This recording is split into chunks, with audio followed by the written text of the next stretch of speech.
Hello, everyone. I'm excited to be running this year's Blitz tournament online on the KGS Go server. We have 300 players, and we are going to be breaking everybody up into 8 group sections every day for a quick 3-round tournament. What this means is that you will end up playing some people maybe twice in the tournament overall. So don't be surprised if that happens during the whole tournament. The tournament will consist of 12 rounds over 4 days, and this means that you will be playing some people more than once. What should also be interesting is that some of these games will be at different handicaps because there will be progressive rating change every day based on your performance. We hope this will provide you with some exciting challenges. And also, we're looking forward to see if anybody can win all 12 games because we're pretty sure that they might be our honorary AI for the tournament.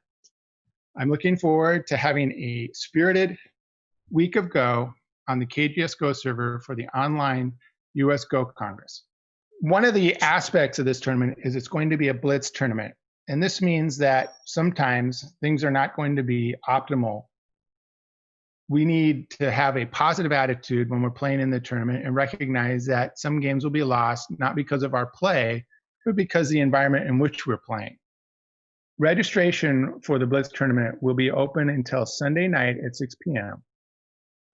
Everybody who registers will get a follow-up email after registration explaining in more detail how the tournament will work, and I look forward to helping everybody have a successful and fun experience in the Blitz tournament. It's a Blitz tournament, so we're relying on your skill of playing in tournaments and your familiarity with the server that we're going to be using. And because of that, we chose to use the Kaseto Go server because many of you have been using KGS for years. But some of you may have not. So we're going to go over some of the techniques that you're going to need to use to start your games up. Some of you who've never used KGS before or just used it as a bare minimum may not know about rooms, but to get to the AGA tournament room, you need to go to the room list. And then under tournaments, you will find the AGA tournament room listed first. Just select it and click join. And of course, you didn't see anything happen there because I'm already joined. We will probably have a separate room for technical questions, and I will provide more information about that later today in an email. But it should be easy to find because it will be like AGA Blitz Tech. But I need to make sure that I have a good name that they'll let me have tomorrow.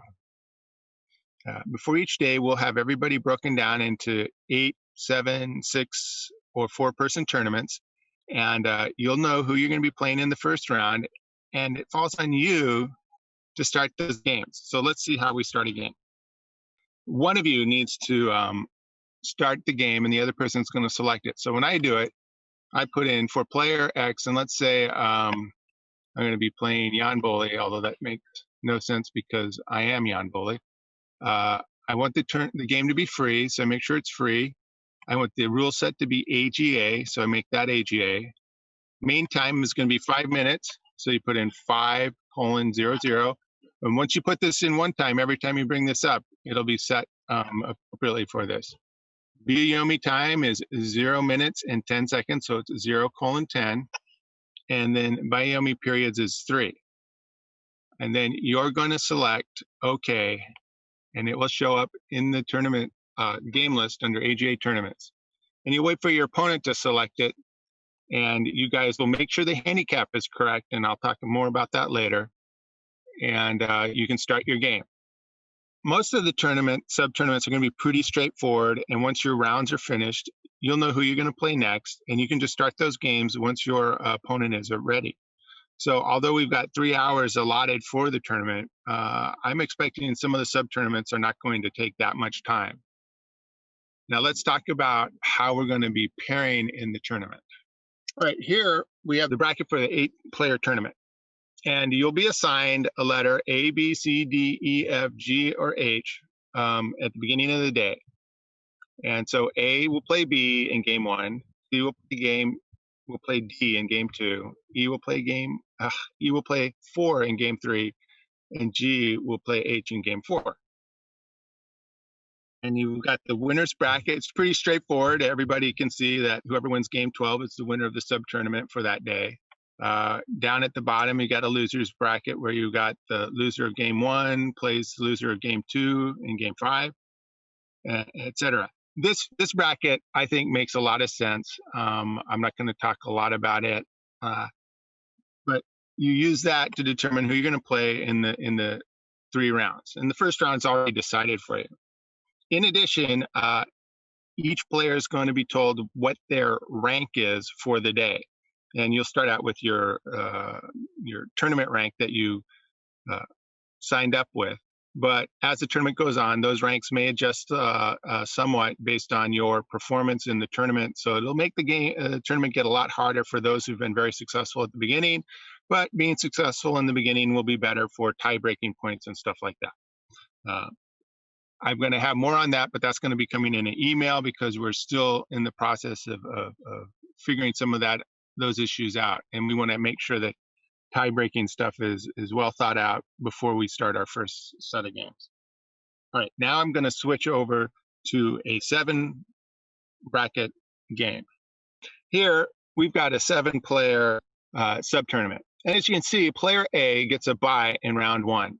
This player will be selected either by random, or it will be random from the players that have the most wins in the overall tournament. So if we're in round 3 and there's 2 players that are coming in with 6 wins each, then I will randomly select which player will be player A. Let's scroll down so we can see what happens in the loser's bracket, because the winner's bracket is pretty straightforward. And down here, you can see that the loser of game 2 and game 3 playing game 4, and then the winner of that game will play the loser from game 6, and then the loser from game 1 and the loser from game 5 will play in game 8. So how do we determine loser 1, 2, and 3? Well, we have to do that randomly because we don't want to just say that whoever's playing in a game at the beginning gets selected into 1, 2, and 3 loser bracket. So there will be some TD interaction at the end of round 1, start the loser brackets for any tournament, sub-tournament that's 7 players.